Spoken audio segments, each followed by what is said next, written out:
All right, hey, what's up everybody? Landon with LMR.com. Pretty cool video today. We are going to be tearing down a Gen 2 Coyote Mustang engine that came out of the 2015 Competition Orange Mustang GT that you've seen on the channel. We've kind of somewhat dubbed it Orangelo, but at a recent track event at the time of this video, it had an engine let go. Created a smoke show. Scott Springer was the one driving it. Kind of let off, got the car back to the pits on the rollback, and here we are finally being able to tear down the engine and see what happened. So definitely let us know your diagnosis. It's always fun to get all the feedback and listen to everybody's opinion on stuff like this. But as far as the engine's concerned, it was pretty much a stock long block. It had about 100,000 miles. There was nothing extra done to it for anything. I mean, it was came out of a performance pack, 2015 Mustang GT. So, you know, the stock oil cooler, stock oil pump gears, stock heads, pretty, like I said, stock everything. As you can see, we've already kind of started in on it. We got a little excited. We also got a little sneak peek of this whenever we were kind of diagnosing it early on. We saw some dimpling of the oil pan. So y'all enjoy the video. Will Joe's gonna get to work, start tearing this thing down. So here we go. What's going on, everybody? We got the motor that we pulled out of Springer's Orange 2015 sitting here. We're gonna tear it down, see if maybe we can figure out what catastrophic failure happened. There's an obvious dent in the bottom of the oil pan, right chair, that we're gonna end up saving for probably last. We'll start with getting the motor mounts off, valve covers, water pump, harmonic balancer, may pull the timing cover off. With that being said, let's get started.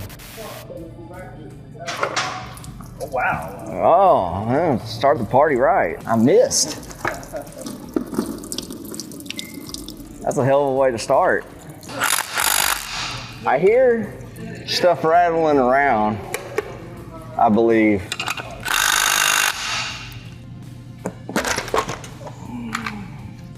So I don't see anything broke.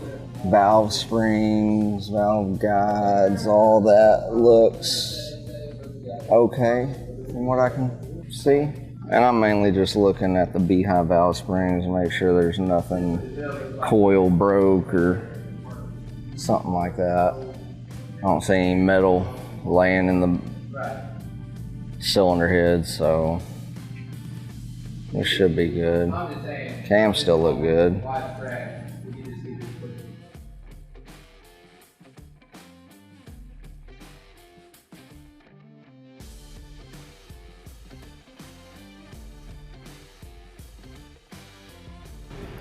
Oh, I see a little metallic-y.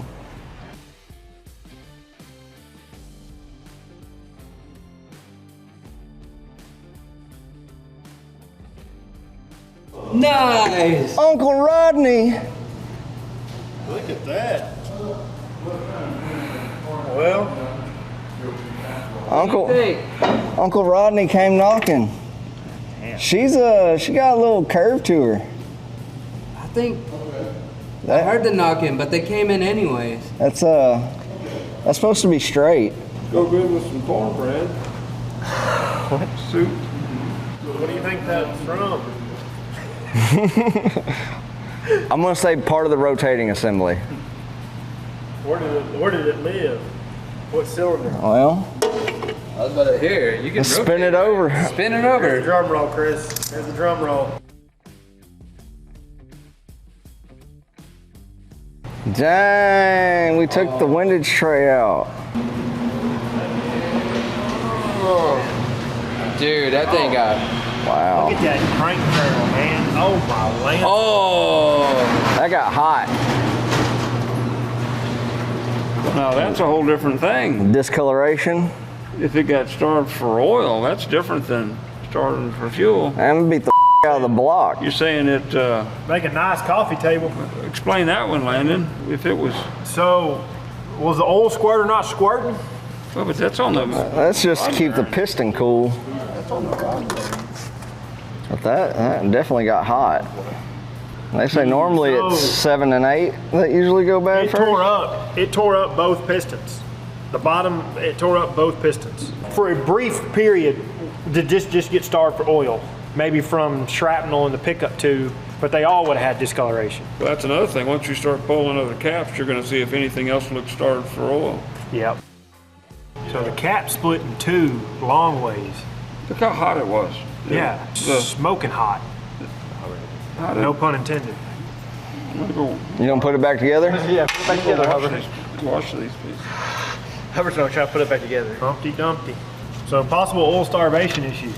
Somebody want to take Springer and say, I think you starved it?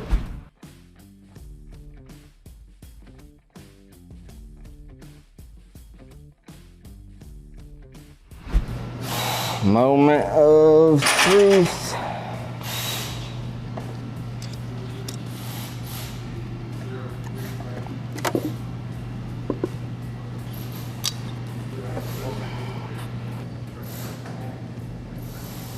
Springer, you want to look at your cylinder head?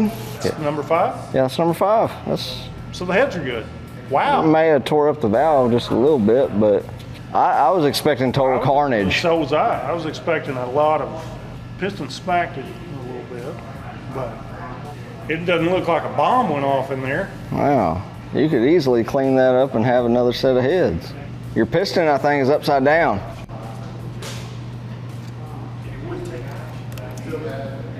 Any paperweight?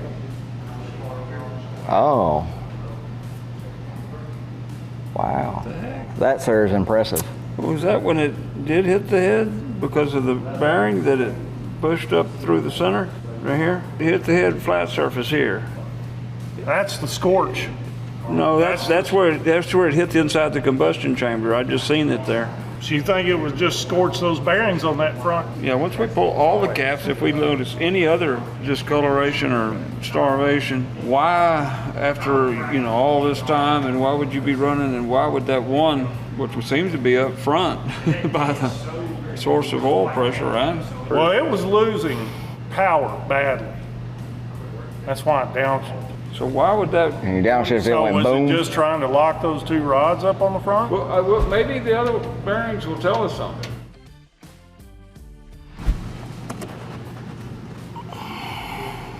That cylinder 1, we got some metal that came off of this one.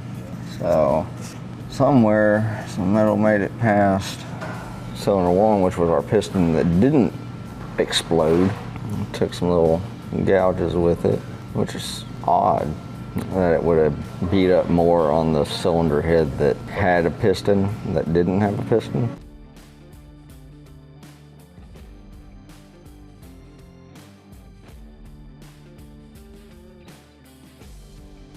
A lot of galding on the oil pump. I don't see any cracked gears. There's a bunch of galding. I mean, that's to be expected with the all metal going through the motor, but they're not cracked. Yeah. Nate was like, oh, I'm sure those oil pump gears are going to be cracked. No? Do a drop test?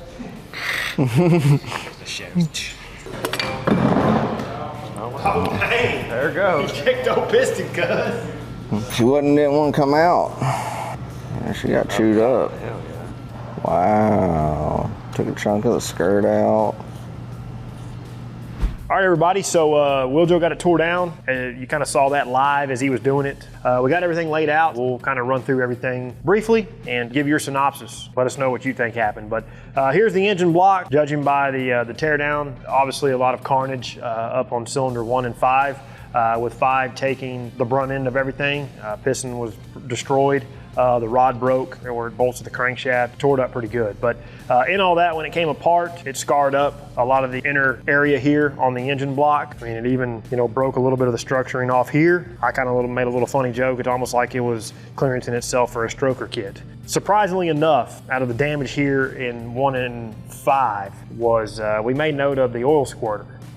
Surprisingly enough, it made it out unscathed. That thing didn't take any beating, but the retaining bolt for that oil squirter did get a little beat up. Cylinder liners, they're kind of marred up too on both 1 and 5. We can sit here, get kind of scientific with it. If we wanted to further diagnose the engine block to see if there was catastrophic damage, I guess you could say, you'd have to magniflex this thing just to see if there was any cracking of the block. But all depends on who you ask. Some will scrap the block, some may make an attempt to save the thing. For us, we're just gonna throw it in the back and add it to the pile of parts. But right here at your main caps, 1 and 2, a little bit of marks on those caps on the engine surface. We'll take a look at the crank journal as well as the main cap bearings here in just a moment. But aside from that, looking back to the rest of the bores, they look pretty good. Again, it's a 100,000 mile engine. That's probably a condition that you could expect for a 100,000 mile Coyote. And in the grand scheme of things, overall, the engine looks pretty clean, aside from the carnage that it went through. Okay, so next stop, oil pan. This was, I guess you could say, the collection device for all the debris, all the shrapnel. There it is. Pieces of piston, rod, windage tray. You can see one of the rings there, one of the rod bolts. Upon the initial diagnosis, before we had the engine out of the car, we did see some dimpling in the pan. It was basically dimpled enough to where it was making contact with the top of the steering rack. Pickup tube collected a whole bunch of trash. You already saw that. A lot of metal went through the engine where the rod let go. Up here where the pickup tube bolts to the oil pump, you see the rod got caught into the pickup tube and caused a pretty nice dent. The windage tray, which doubles as a gasket, it's plastic, so it's a weak link. Rod tore it all to pieces, broke it here, and of course cracked it on that side. But to be expected, plastic windage tray, metal letting go at whatever RPM. Over here on the oil pump, this was one of the assumptions with us here at LMR, kind of talking with some of the guys around the building. Oil pump gears are a failure point for Coyote engines, so that was some of the assumption. Nate was like, I'm sure those oil pump gears are going to be cracked. But the oil pump, aside from the marks of all the metal it had picked up from the pan, the gears lived. They did not break, but again, pretty significant marks on the pump housing as well as the gear set. So jumping over here to the crankshaft, we'll just turn our attention to the bearing journal, rod bearing journal. You have one up here in the front. You can see the bearing is still there. A lot of heat. There's a lot of heat right here. You can tell by the discoloration. Cylinder 5 bearing was pretty much completely disintegrated dang near. I mean, it's in pieces. It's in the pan. I think some of it stayed behind on some of the rod, just absolutely destroyed. But here on the main cap, 1 and 2, there was also some significant wear.